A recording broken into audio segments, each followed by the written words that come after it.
আলহামদুলিল্লাহ সবাই ভালো আছে, আসলে আলহামদুলিল্লাহ আমি ভালো আছি। তো আজকে আবার একটা ভিডিও নিয়ে আসলাম নতুন করে। সকাল সকাল ভিডিও চালু করে স্টার্ট করলাম আপনাদের জন্য। কিন্তু আমি বসে রয়েছি, এখন মামনি বলতেছে ভিডিও করবি না, তারপরে হ্যাঁ ভিডিওটা শুরু করা যায়। তো ওই হিসাবে আমি একটা ভিডিও শুরু করছি এখন। এখন ভিডিওতে মানে ভিডিও করার কারণটা একটু বিশেষ। এখন পর্যন্ত আপনাদের বলা হয় নাই, আপনাদের সাথে শেয়ার করব, কারণ আনাফের মুসলমানি করানো হয়েছে। তো এটা নিয়ে একটা ভিডিও পাবেন, অনেক সুন্দর একটা ভিডিও পাবেন।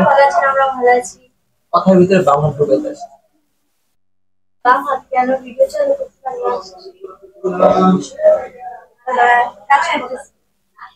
হ্যাঁ, তো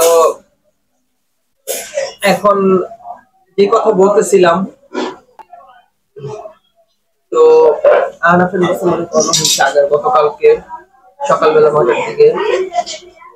তো মুসলমানি করানোর সময় ফুল ভিডিওটা করি নাই, মানে যতটুকু পারছি ততটুকু করছি, কারণ যতই হোক নিজের সন্তান, আর ওই টাইমে তো এটা করাও মানে আমার হাতে ভিডিও করার মতো ইয়ে ছিল না, মানে আমার এতটা খারাপ লাগতেছিল। ভয় পাই না, আল্লাহর রহমতে কাটা ছেঁড়া কোনো কিছু ভয় পাই না, জাস্ট মানে একটা খারাপ লাগা কাজ করতেছিল। আল্লাহর উপর ভরসা করে কাটাই দিয়েছিলাম, পরে আমি ভিডিও করতেছিলাম না, ভিডিও রেখেছি। মামনি বলে একটু ভিডিও কর, এটা স্মৃতিও হিসেবে থাকবে, তুই না ছাড়। আমি বলি না, আমি থাকবে। ওর কান্না দেখে আমি আর ভিডিও করি নাই।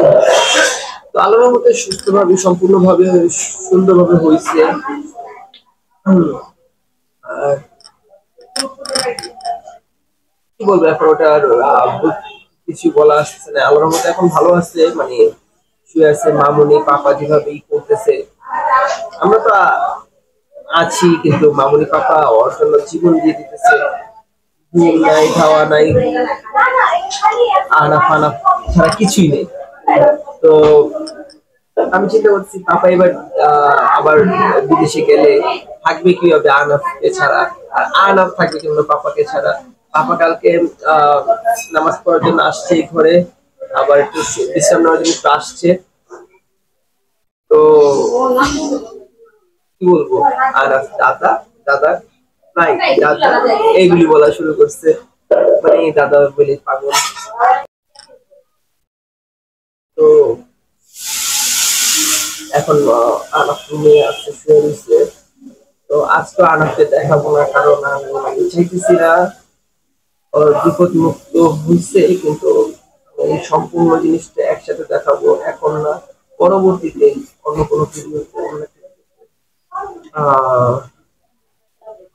আলহামদুলিল্লাহ সম্পূর্ণ ভাবে হয়েছে, এটি অনেক বড় সুখী আল্লাহর কাছে, অনেক সুন্দর ভাবে হয়েছে। আর মূলত কথা, এখন পর্যন্ত শুনছি ডক্টরদের হাতে মারা গেছে, বাট হাজমের হাতে কোনো সময় মারা যায় নাই, যার কারণে হাজম দিয়ে কর্ম হচ্ছে বাসার ভিতরে। এখন পর্যন্ত শুনি নেই কোনো জায়গায় যে হাজম দিয়ে মানুষ মারা গেছে। তো যার কারণে মানে আমি বলি, মামুনি বলে, পাপা বলে, সোমা বলে, আমরা সবাই একমত, মানে কোনো দিয়ে করাবো না, জাস্ট হাজম দিয়ে করাবো। তো ওই কথাই হয়েছে। তো পরিচিত আজম কোথায় এই চিন্তা করে খুঁজে একটা বের করা হয়েছে।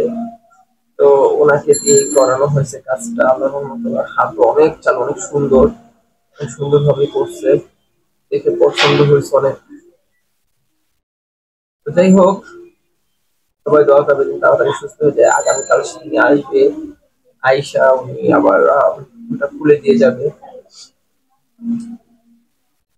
তো সবাই দোয়া করবেন আনাফের জন্য।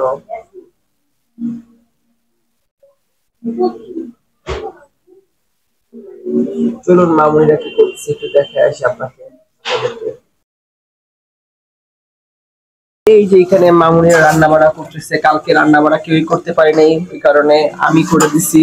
তো সুমাইয়া একটু আমার সাথে একটু হেল্প করছিল সুমাইয়া। কালকে করি নাই, বড় মাছের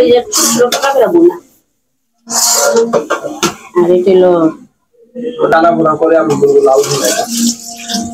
লাল 2টা বাজে রান্না করে আসছি।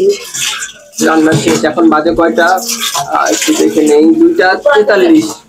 2টা বাজে রান্না করে 40 মিনিট সুপার শেষ। সুপার এখানে বড়ই যে টক রাঁধতেছে, যে টকটা আমার একটু পছন্দ না, কিন্তু মামুনি বলতেছে এটা বলতে মজা লাগে। আমি একটু টক এর মধ্যে বড়ি দিলাম, টক বড়ি। বড়ির একটা গন্ধ বলবে না আমি এটা খেতে পারি না। আমি আরে গেল যে তোমার মাছ কাইকলা, তারপরে বেলে, বেলে চাপলা, পাপা নিয়ে আসছে। চচ্চড়ি। তো আজকে ভিডিও বেশি বড় করব না, অনেক কথাই বললাম আপনাদের। আজকের ভিডিওটা অনেক শর্ট ভিডিও হইতেছে। তো এই যে মামুনি পাপা এই যে একটা নিয়ে আসছে। মামুনি না, আপনার পাপাই তো গেছিলেন। আর মামুনি পাপা কি করে এখন, একটু যাই এলো ডাক্তারের কাছে, যাই ওখান থেকে আমরা শপিং করে নিয়ে আসি। আর বলে কি এটা মনে করে দিবি না আমারে, জানে কি সে ডাক্তারখানায় গেতেছে, ওখান থেকে মার্কেট দিকে। আর এই পর্যন্ত আনছে, আর তার ভাইয়ের জন্যই আনছে, আর মেয়ের জন্যই আনছে, নিজেদের জন্য তা নেই নাই। আর আমিও খাও। নিজেদের দরকার নেই, যাদের দরকার আমার চোখে। তো আজকের ভিডিওটা এই পর্যন্তই। সবাই আমাদের চ্যানেলকে সাবস্ক্রাইব করবেন এবং আমাদের পাশে থাকবেন। আল্লাহ হাফেজ। আল্লাহ হাফেজ দিয়ে দেন উনি। মিষ্টি ভাই